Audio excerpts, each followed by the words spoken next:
Добар ден, почитувани, стартува уште една нова телма амбуланта. Од хронично проширени вени на нозете страдаат 35 до 40% од жените и 20 до 30% од машката популација, зошто овој проблем е поврзан со полот.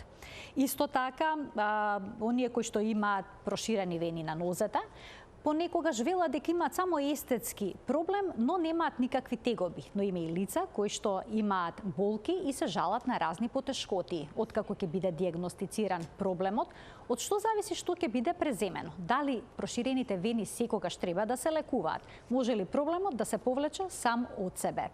Како се препознаваат проширените вени и што доведува до овој проблем, односно до оваа болест на површинските вени кај човекот? Имаме навистина многу прашања поврзани со проширените вени, кои што ќе ги поставиме на примариус доктор Игор Костов, субспецијалист по васкуларна хирургија од Клиниката за хируршки болести Свети Наум Охридски во Скопје. Ќе погледнеме блок реклами, а веднаш потоа следува денешната телма амбуланта. Останете на телма.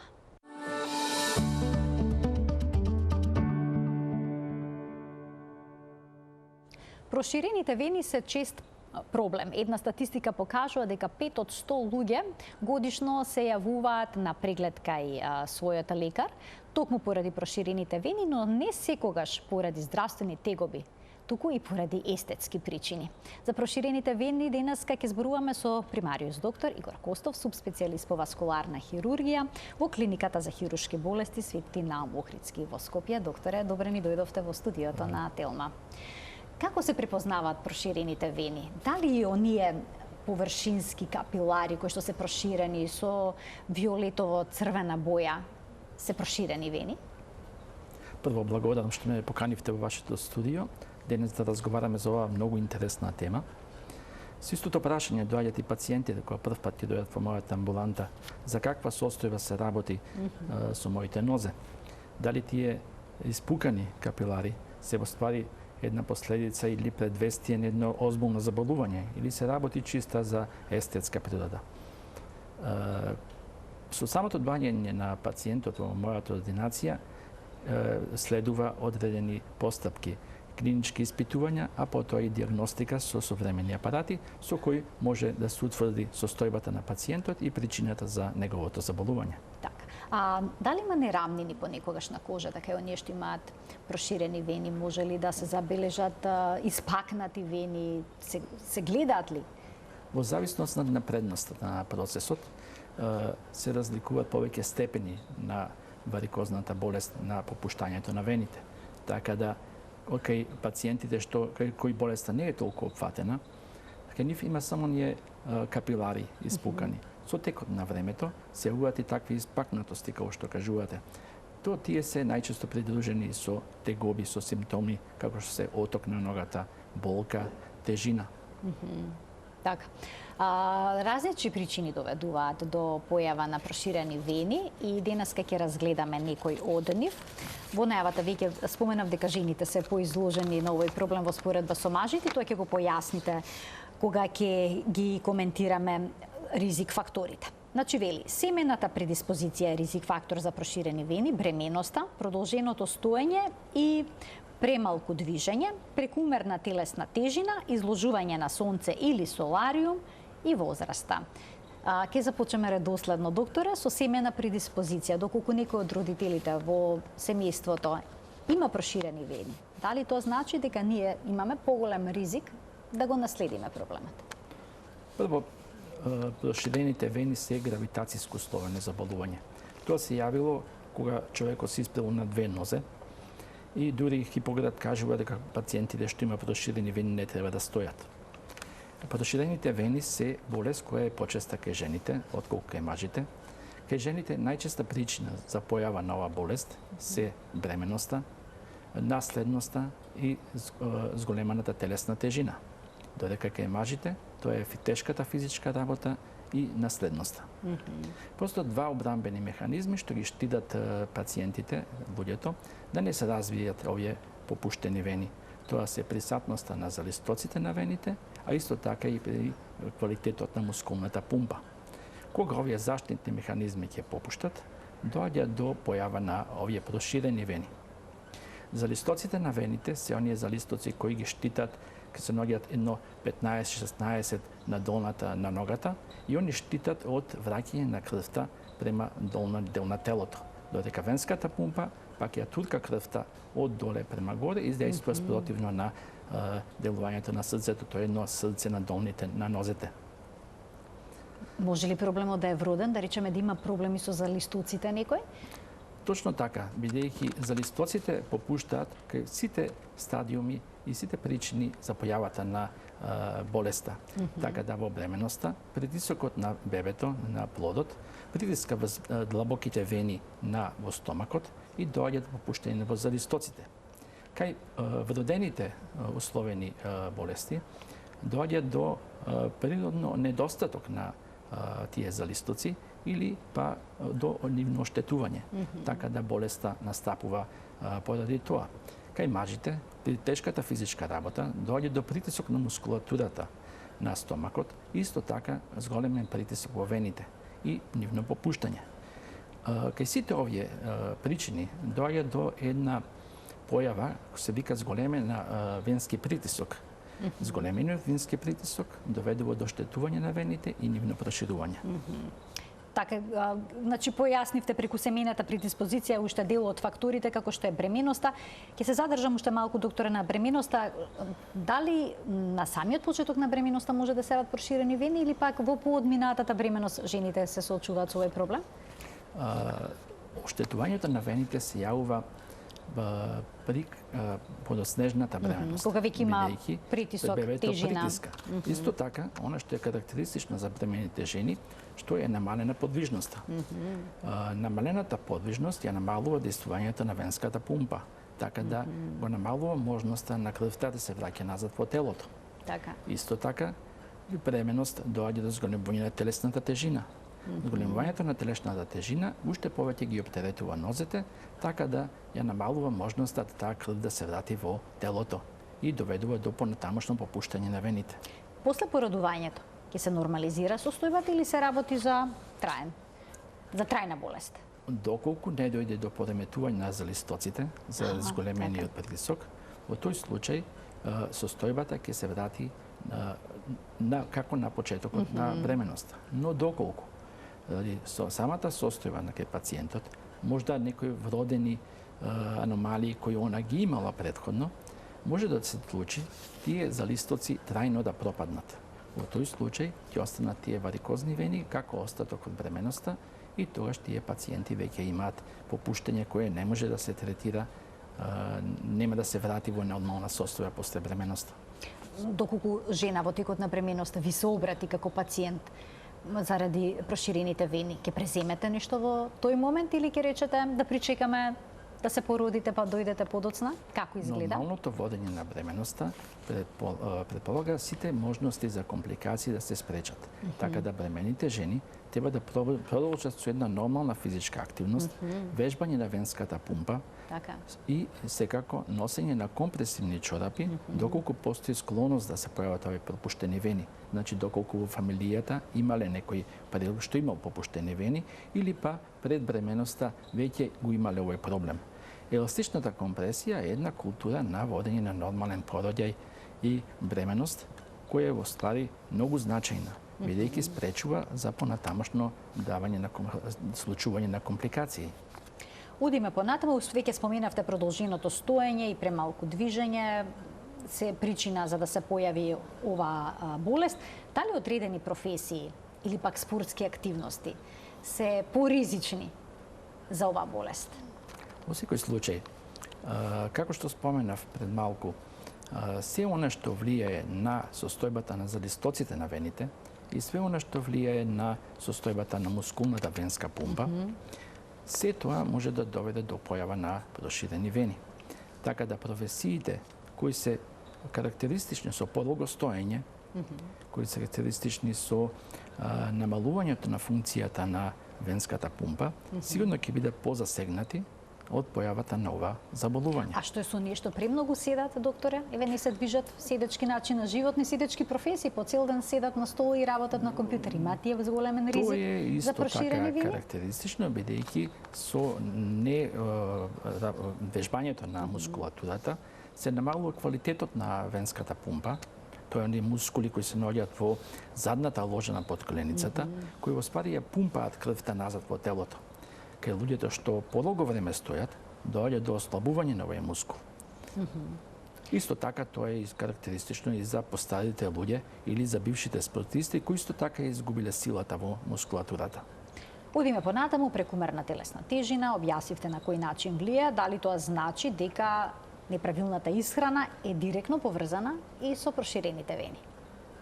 Една од карактеристиките на појавувањето на проширените вени е неквалитетната исхрана и зголемена телесна тежина. Храната збогатена со јагне хидрати доведува до брзо зголемување на масното ткиво во телото. Исто така масното ткиво во екстремитетите, во нозете. Тоа масно ткиво, за да обстанува, треба големо количество на артериска крв. Таа артериска крв, вените треба на некој начин да ја вратат. Не секогаш они се доволно потентни, способни тоа да го направат. Затоа и они, која не може веќе да издржат, која таа венска пумпа не е веќе квалитетна во доволна мера, се случува тие вени да попуштат и да се случи она што прво кажав зголемен притисок на вените, кој понатамошно ги оштетува тие вени. Изложување на сонце или солариум? UV-зраците се проблем или топлината? Но нека сите ние сме подложни на ние благодети на солариумот, благодети на спа центрите, сонцето и плажите. Секако дека тие се добри за нашето психичко здравје, но не се добри за вените. Вените не трпат топлина и истите страдаат заради тоа што доаѓа до нивно прекумерно ширење. Кај пациентите што имат состојба на проширување на вените, не се препорачува да посетуваат спа центри, исто така да подолго време се изложуваат на сонце. А што е со накапење во када со топла вода, тоа е прифатливо? Прифатливо е доколку капењето во када и изложувањето на температура во спа центрите на крајот заврши соларен туш. Кој наеднаш ќе намали тој притисок во вените и ќе ги вените стесни на некој начин, бидејќи самото во ствари подложување на температура ќе ги прошири вените, што во утринските сатови значи ако се прошири веника цел ден ќе имате проширени вени. Така да тие туширања со топла вода и посета на спа центри подобро да се прават во попладневните часови, после кој човек ќе може да одмори, легне. Во секој случај, секое туширање со топла вода би требало да заврши со ладна вода. А што е со масажите? Дали оние што имаат проширени вени може да си дозволат масаж? Или пак жените со проширени вени дали може практикуваат топла депилација?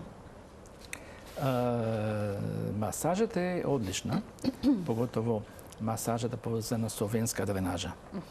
Но доколку не постојат манифестни проширени вени, кои се приметуваат надвор од кожата. Бидејќи при самата масажа може да дојде до нивно оштетување. Оштетувањето на вените може да дојде до појава на зголучување на крвта во нив и појава на така наречена болест ромбофлебит. И дури и повреда на самата вена.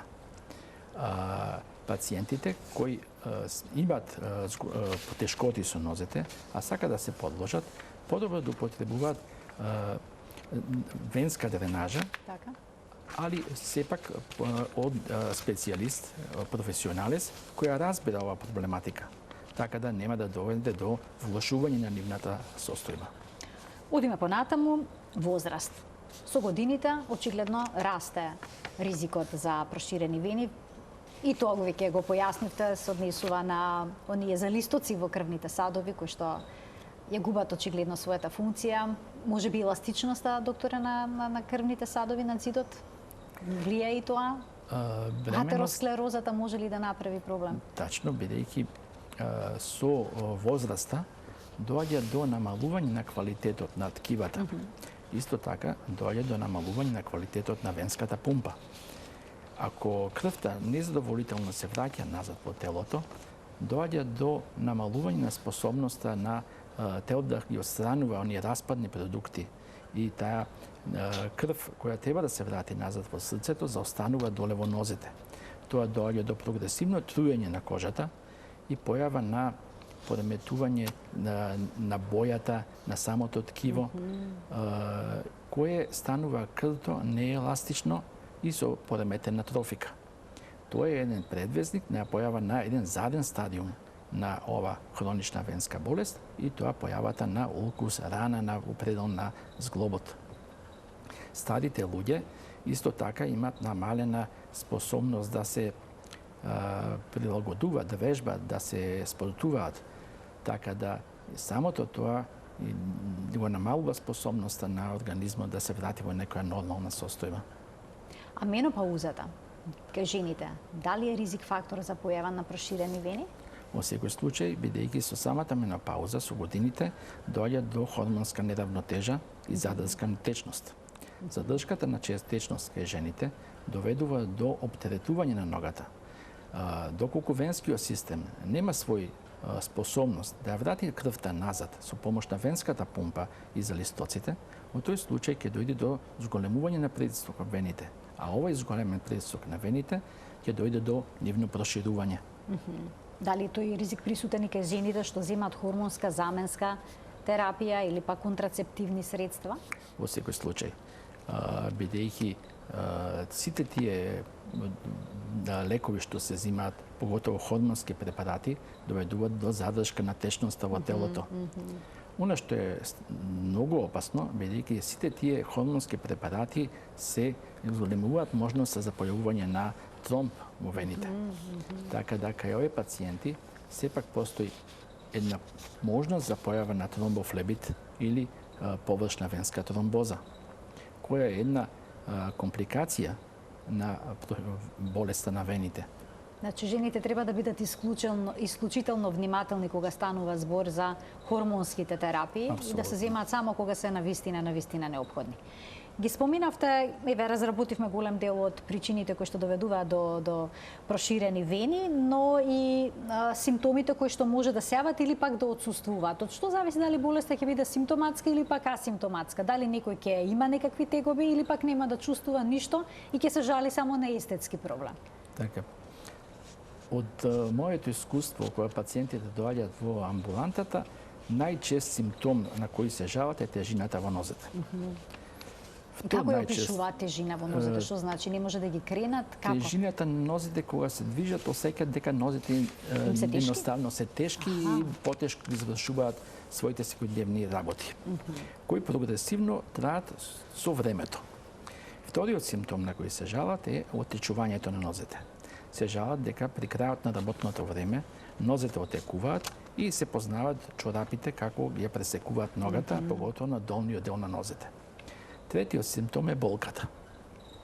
Она што е покарактеристично женскиот пол е естетскиот недостаток, појавата на попуштените вени, оние варикозитети, дали од ретикуларни, да испакнатини на ногата, али тоа е веќе како четврти симптом на кој се жалат пациентите.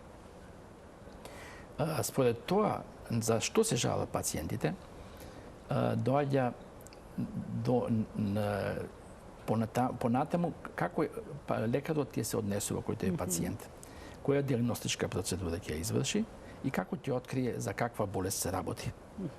Може ли некогаш нешто да наликува на венска болест, на болест на површинските вени, а всушност да се работи за нешто друго, да речеме оток?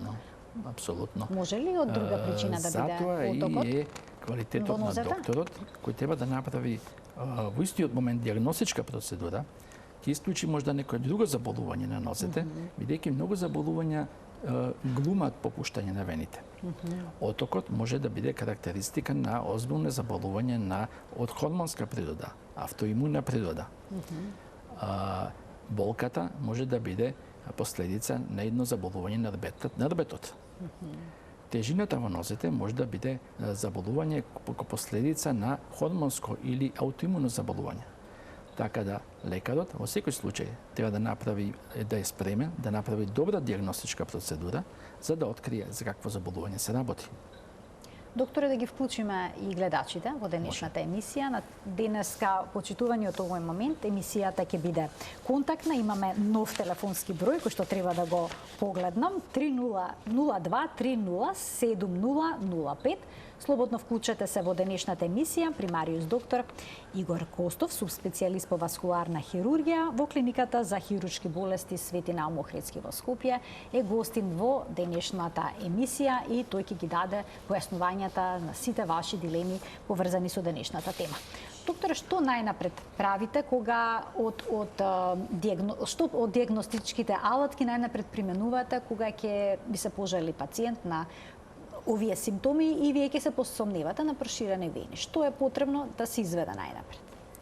Клиничкиот преглед и земањето на правилна анамнеза од пациентот, податоци за неговото заболување се круцијални во откривањето на болеста.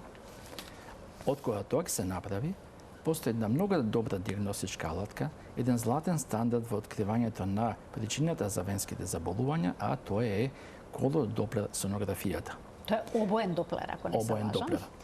Што е тоа? Тоа е обичен ехосонографски преглед кој постои можност да се детектираат ткивата во движење, крвта. Ехо сигналот кој се праќа од сондата се враќа назад кон апаратот и он го модифицира во боја и звук, така да го добиваме колодоплер сонографија, кој може дава можност за проценка за квалитетот на венскиот или артерискиот систем. Она што колодоплерот ни возможува, тоа е динамичка процедура која ни возможува да го откриеме степенот на попуштање на крвните садови, исто така квалитетот на самите крвни садови, присутноста на различни структури во самиот крвен сад, а исто така присуство на одредени придружни заболувања кои може да се случат во ногата. Она што е карактеристично, со помош на колодоплерот откриваме артериско заболување кое во ствари може да биде придружено на веќе присутно венско заболување. Затоа можам да кажам дека колодоплерот е неопходен во флеболошката амбуланта, во амбулантата која третира проширени вени и е и основна дијагностичка алатка за неговно дијагностицирање. Имаме гледач, ќе го вклучиме веднаш, ќе го слушнеме неговото прашање. Добар ден. Ало? Повелете, во програма сте. Добар ден. Ало? Ве слушаме, во програма сте. Повелете. Сакам да прашаме, во програма сум? Да, во програма сте, повелете. Сакам да прашање имам до докторот. Така. Пред 2 години пријав синдром. Го прекратив синдромо, мислам, и ми кажа дека имам флебитис, тромбитис, таму сега не го читам убо. Меѓутоа, после тоа ми се јави под колена големи отоци имам и моментално под колена надолу воспалени ми се од јуни до сега нозеве и раничка ми се јавува, се губи, нон-стоп ми се воспалени. Дали е тоа од вени? Секаде сум послала, Скопје бев, ништо не можам да најдам чуе. Така, ви благодарам за вклучувањето. Што велите во оваа состојба, докторе? Кај сите пациенти кај кои постои сомневање за одредена состојба која доведува до потешкоци со вените, потребно да се јават во амбулантата за васкуларна хирургија, каде што ќе биде направени основни дијагностички процедури, вклучувајќи го и колодоплерот. Со колодоплерот ќе се утврди дали се постои заболување на артериите или на вените. Доколку постои заболување на вените, ќе се утврди дали се работи за заболување на површното или длабокото венско стебло. Така да на пациентката препорачувам да закаже преглед кај васкуларен хирург, кој ќе ги направи овие дијагностички процедури и ќе открие за каква болест се работи. Уште двајца гледачи очекуваат вклучување во денешната тема амбуланта. Добар ден за првиот од нив. Добар ден. Ало. Повелете, во програма сте. Ало, добар ден. Добар ден. Би сакала да прашам мислењето на докторот за склерозација на вените. Така, добро. Тоа е се што би сакале да прашате? Да. Добро, ви благодарам за вклучувањето. Ова беше дел од денешниот концепт. Да го слушнеме и следниот гледач, па ќе ги одговорите двете прашања едно по друго. Добар ден. Добар ден. Повелете. Добар ден. Добар ден, ќе ве замолам само да го намалите тонот на телевизорот, бидејќи слушаме ехо, за да можеме нормално да комуницираме. Кое е вашето прашање? Јас имам болки од долу од пухот, ми се отечуваат нозите и ми се вдечуваат некој пат прстите, нозите, повеќе десна страна ми се почува и сакам да знам од што причина е тоа. Така, ви благодарам за вклучувањето. Повелете, докторе. Редоследно може ги одговорите. Да, веќе стигнавме по прашањето на првата пациентка до третманот на вените. Склерозацијата е еден тип на решавање на попуштените вени со помош на хемиско средство. Се користи активен материјал, најчесто полидоканол, кој се вбризгува во вената како пена или како склерозантно средство чисто и оно врши оштетување на зидот на вената и еден вештачки направен тромбофлебит воспаление на вената и истата ја запушува. На тој начин доаѓа до залекување на болеста. Она што постојат разлика меѓу флеболозите е дали таа процедура треба да се прави пред или после решавањето со болеста на површното венско стебло. На мислење сум дека прво треба да се реши болеста на магистралните крвни садови, а потоа треба да се преземат склерозации на оние поситни варикозитети. Постојат различни типови на склерозација, употребата на пена или чисто склерозантно средство. Во мојата пракса предпочитам употреба на пена и таа ја применувам веќе подолго време. Сепак, според препораките, склерозацијата со пена се применува како при состојба на повторени варикозитети после претходно извршена интервенција. Така да истото јас го препорачувам склерозација да, али после претходно направена интервенција. Со што интервенција? Хируршка, термичка, ласерска термичка процедура. То препораките предпочитаат склерозација тек после направената процедура. А што е со втората гледачка која што се жали на оток на нозете од колкот па до долу? Тоа е она што го кажавме претходно, дека отокот на нозете не може да биде знак на попуштање на вените. Кај сите овие пациенти со еден неразјаснат оток на нозете, добро да се јават по амбулантата за васкуларна хирургија, каде што ќе биде направен колодопер, кој правилно ќе процени незината состојба и во ствари ќе процени за каква болест се работи, природата на болеста и причината за истата. Уште тројца гледачи сакаат денеска да постават прашање во емисијата. Добар ден. Ало, добар ден. Повелете. Ве слушаме во програма, сте повелете. Добар. Добар ден. Јас ќе ве замолам и вас да го намалите тонот на телевизорот и останатите гледачи кои што очекуваат да се вклучат во емисија, ќе ги замолам да го исклучат најдобро сосема тонот на телевизорот за да можеме да комуницираме. Во спротивно вака ќе губиме време и нема да има простор да се вклучат доволно гледачи. Добар ден. Да се закажам на преглед кај докторот? Така, како можете да закажете преглед кај докторот е вашето прашање? И дали кој ќе ми каже дали моите вени се за хируршка интервенција? Така, добро, ви благодарам. Да го слушнеме и следниот гледач. Добар ден. Повелете, доктор, одговорете додека се вклучи следниот гледач. Начинот за закажување е многу едноставен преку својот матичен лекар. Можете да закажете преглед во мојата хируршка амбуланта. Според принципот закажување со мој термин. Има термини, докторе? Да, термини постојат. Исто така ја работам и во амбулантата, флеболошката амбуланта во Куманово, каде што пациентите исто така може да закажуваат прегледи. Пациентите кои ќе бидат прегледани со помош на колодоплер ќе се открие која е нивната болест и според тоа ќе се препорача начин на лекување. Дали тоа ќе биде конзервативно или ќе биде инвазивно оперативно лекување. Се надам ќе имаме простор да појасниме како е носите одлуката, дали нешто ќе биде лекувано хируршки или не хируршки, да ги слушнеме и следните гледачи. Добар ден, сепак им дадеме предност. Добар ден. Ало, добар ден. Повелете. Здраво. Вака, стално слушам по постари луѓе се јавуваат во однос на оваа, да кажам, болест. Вака, јас сум помлад дечко, имам веќе 2 операции направени на нозете. Па сакам да го прашам докторот, ние како помлади луѓе, како може да се заштитиме и од следни, затоа што после 2 операции пак се појавуваат некои. А на која возраст сте? Ако 32 години. На 32 години веќе имате 2 операции.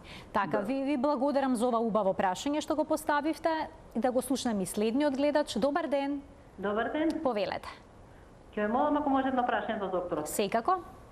Вака, имам вени попуштени под колениците и ме боли од време на време при одење, при седење, кога ќе ме заболи, како со камен да сам удрена. Така. Па имам слушнато е аварикон, некои таблети. И кај може да го најдем докторот, ќе ве молам ако може ми кажете. Така, секако.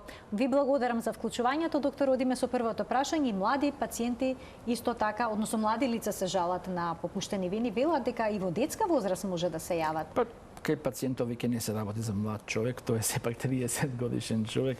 Она што е карактеристично, кај мене доаѓале и деца на 10 години, 12 годишна возраст со попуштени вени. Тоа не појавување на попуштени вени ради природено, значи со наследна компонента. Предпочитам кога се прави операција или термичка процедура, тоа да се прави по навршени 18 години возраст. Така да кај овие пациенти ќе се процени која интервенција, дали лекување ќе започне конзервативно или ќе се преде директно на оперативно инвазивно лекување. Кај пациентите кои се јавуваат повторени вени, во ствари треба да се види дали се работи за вени кои ново се појавиле, дали се работи за вени кои се направени заради недобро изведена хируршка процедура, или се работи за вени кои останале после хируршката процедура. Така да, колодоплерсонографијата ќе ни даде одговор на овие прашање, бидејќи попуштените вени може да се јавуваат од она венско стебло, главно венско стебло, но може да се појавуваат и поради други причини. Така да кај пациентот што прв се јави, ме препорачувам да дојде во мојата амбуланта да утврдиме за какво попуштање на вените се работи. Дали можда при самата хируршка интервенција не е извршена интервенција на вистинската вена или па се појавиле вени наново. Така. Со тоа ќе можеме да видиме на каква процедура да го изложиме и од каков начин на лекување да превземеме. Кај втората пациентка имаше прашање за конзервативен начин на лекување. Конзервативниот начин на лекување подразбира примена на венотоници и примена на компресивна терапија. Бидејќи прашањето беше за венотониците, единствен лек за орална примена, кој е препорачан од Европското здружение на васкуларни хирурзи, Америчкиот здружение на флеболози, е диосминот. Диосминот делува венотонички и делува антивоспалително. Така да тоа е единствен лек кој е дозволен за примена кај овие заболувања. Докторе, што е со разните гелови што се мачкаат на нозете, па можеме да видиме чудотворни лекови за проширени вени, ќе ви се повлече проблемот, ќе се реши само од себе, односно не само од себе, со помош на овие креми помагаат. Кога ќе влезете во аптека, сами гледат дека има 5000 врсти на лекови за вени, пак ќе кажем, единствен лек кој е препорачан од овие две најреномирани здруженија од областа на флебологијата е диосминот. Не сте забележале некој подобрување кај луѓето што користат некои народни креми? Мастите обично ладат и дават едно субјективно чувство на олеснување на тегобите, али реално земено, освен што го уништуваат оној убав слој заштитен на кожата, многу мало влијание имат на самата болест. Така речи никакво. Така ни дадовте конкретен одговор по ова прашање. Имаме уште еден гледач, да му дадеме предност. Добар ден. Ало. Повелете, во програма сте. Јас сум во програма, не? Да, вие сте, повелете. Добар ден, поздрав многу до докторот. Благодарам. И до вас, јас сум жена у години, 80 и кусур години, ама од увек ми се тие, што од млада, тоа е од работа, јас сум селско дете, имам многу капелари. А сега поготово, докторот да ми каже, јас слушам сега за еден лек кажува, многу на нозите и грчеви имам, и имам капелари под коленицата оздоле на тие ме. Тоа е се модро. Па сега ви интересира што може да преземете за да си улесните. А имам на таа нога што е многу модра под коленото, имам крупна вена и тоа крупна како пијавица. Така. Смотана као змија. Добро, ви благодарам за вклучувањето. Докторе, го вклучиме и следниот гледач, па ќе ги дадете одговорите на двете прашања. Добар ден. Добар ден. Повелете. Јас сум Благоја, едно прашање до докторот. Повелете, Благоја. Под коленицата што е на стапалото имам проблем со зглобовите, едната работа на двете нози, значи, и имам проблем на двете раце, на зглобовите, ми се прави оток, а пијам лекарства, а ми прогнозираат реуматолозите дека од реумата отекувале нозете и зглобовите на раците, дали е некоја друга болест. Така, не ви јасно што се случува. Ви благодарам за вклучувањето. Второто прашање малку надвор од денешната тема, но еве редоследно повелете. Кај првата пациентка, значи, постои пациентите во ствари кои се наоѓаат во третото доба, се многу ризични за изведување тие инвазивни зафати, така да кај нив препорачаме конзервативни третмани. Кај пациентите кои се наоѓаат во напредната возраст, е добро да се примени веноактивна терапија со венотоници, а исто така да се примени компресивна терапија. Тие чорапи што ги споминавте? Компресивната терапија треба да се применува единствено кај пациенти кои немаат засегнатост на артерискиот систем. Кај пациенти кои имаат атеросклеротична болест или друго васкуларно заболување на артериите, треба да се внимава, бидејќи со лекувањето на венскиот систем со компресивни чорапи може да ги нарушиме артериските крвни садови. Затоа постојат разни степени на компресивна терапија кои се применуваат кај овие пациенти, се со цел да се применат за правилната диагноза. Значи, сепак треба да се јави кај васкуларен хирург и да процени... За да се процени за каква болест се работи и кој степен на компресија да се примени. Така. Вториот гледач имаше некаков проблем со отоци, но тоа сепак е надвор од доменот за кој што зборуваме, може би една кратка насока. Апсолутно, овие пациенти доколку сметат дека постои потреба да се направи диагностичка процедура, може да се јават во амбулантата за васкуларна хирургија, каде што ќе се исклучи друго заболување. Така да. Кога ќе дојде пациент кај вас, му поставувате диагноза проширени вени, од што зависи што ќе преземете? Дали ќе одите со нехируршки методи или пак ќе му предложите третман со радиотерапија, лазер и слично? Со самото тоа што пациентот дошол во мојата амбуланта, веќе има одредени размислувања како таа болест да се лекува. Прва работа што приметуваме е возраста. Со самата возраст вие веќе избегнувате разговор за хирургијата. Друго, гледате за пациентот какви тегоби има. Со колодоплерот кој се направи, веќе размислуваат дали пациентот го подложат за конзервативен начин на лекување или за инвазивен начин на лекување. Конзервативниот начин на лекување, како што спомнавме, е третман со венотоници и третман со компресивна терапија. Компресивната терапија, постои 3 степени на компресивна терапија. Првиот степен е кај пациенти што имаат почетни оштетувања на вените. Втори степен на компресивна терапија кај пациенти што имаат манифестни промени на вените, а третиот степен на компресивна терапија кај пациенти што имаат веќе отворена рана. Постојат пациенти кои веќе сакат да го решат својот проблем трајно. Кај нив се пременува хируршкиот или па термичкиот пристап. Во препораките на реномирани здруженија од областа на флебологијата се предпочитаат радиофреквентната аблација и лазерската аблација на вените. Во секој случај, кај пациенти кај кои не се погодни за изведување на овие термички процедури, се препорачува и хируршката метода на лекување. Сложена е таа? Хируршката метода, исто така и за термичките процедури, се најповеќе подложени на квалитетот на самиот лекар. Секоја процедура е добра, доколку ја изведува добар професионалец. Така да технолошкиот напредок не заборави на тоа дека со апаратите ракуваат луѓе. Така да пациенти што сакат да се изложат на било која инвазивна процедура, сепак треба да го одберат лекарот, а не апаратот.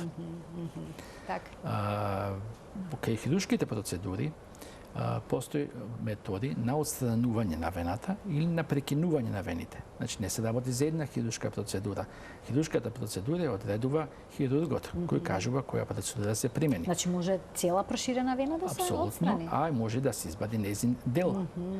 Кај пациенти кои имаат запушување на вените, на површните вени, се прават други хируршки процедури за да се спречи на продлабочување на самиот процес. Кај пациенти кај што се применуваат термички процедури, како радиофреквентната аблација и лазерот, исто така се изведуваат доколку тие вени се подложни за овие процедури. Кај пациенти што имаат попуштени вени после претходна хируршка интервенција, се препорачува хемиските процедури, значи склерозацијата со пена. Така да постојат многу различни процедури, али претходно е потребно пациентот да се јави на лекар кој самиот ќе препорача која процедура да се изврши. Да, која процедура би била најдобра во тој случај. А постои ли начин никако да го превенираме овој проблем? Ете, може би сме предиспонирани да добиеме проширени вени, но постојат ли некои практики кои што би можеле, ако не да спречат, берем да го одложат појавувањето на проширените вени? Важни ли се обувките што ги носиме, некои такви едноставни работи?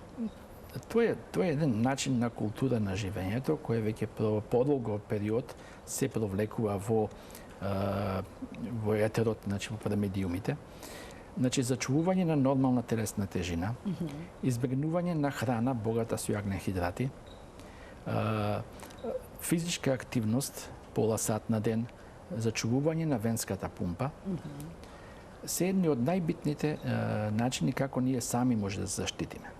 Оној момент кога сами веќе не може да заштитиме, тоа доаѓаме на доктор, кој треба да ни препорача начин како ние да спречиме овој процес да продолжи.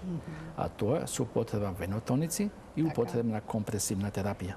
А ако се воспалува, докторе, вените? Воспалението е во ствари една последица на попуштањето на вените. Тоа е една компликација.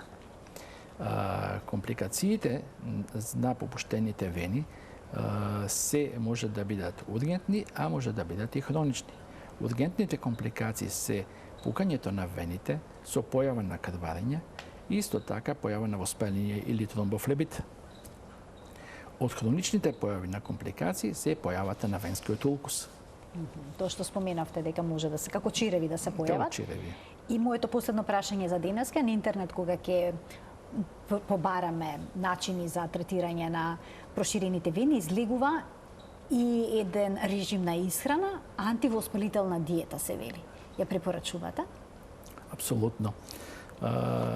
Храната сиромашна со јагнен хидрати и примањето на добра витаминска уравнотежена исхрана со доста влакна е круцијална во зачувувањето на крвните садови, бидејќи го намалува на уништувањето на најзаштитен слој ендотел на крвните садови и можноста за неговото оштетување да се развијат други заболувања. Доколку можда повеќе е ова карактеристично за артериските крвни садови, но сепак се работи и за пореметување на венскиот крвен сад. Така да апсолутно ја поддржувам таа исхрана. Јас ви благодарам многу за вашето денешно гостување во Телма амбуланта. Обработивме многу актуелна тема, интересна тема би рекла.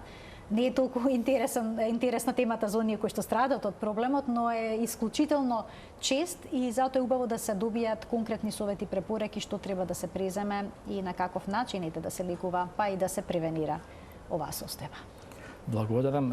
Јас само би сакал да додадам дека во фаза на набавка во мојата установа и сме на апаратот со радиофреквентна аблација, така да се надевам дека за брзо време и пациентите кои доаѓаат во мојата установа така, и кои имаат проблеми во клиничката хируршка болница Свети Наум Охридски во Скопје, ќе биде набавен овој апарат, така да ќе може да опфатиме една категорија на пациенти кои досега ги третиравме на хируршки пат, сега ќе може да се работа со оваа термичка процедура. Да споменаме и да потенцираме дека тоа е всушност старата градска болница. Стара градска болница, апсолутно. Докторе, ви благодарам уште еднаш за вашето гостување. Благодарам на вас. Почитувани примариус доктор Игор Костов, субспецијалист по васкуларна хирургија, беше гостин во денешната телма амбуланта. Ви благодарам за вниманието со кое што не следевте. Имајте пријатен ден.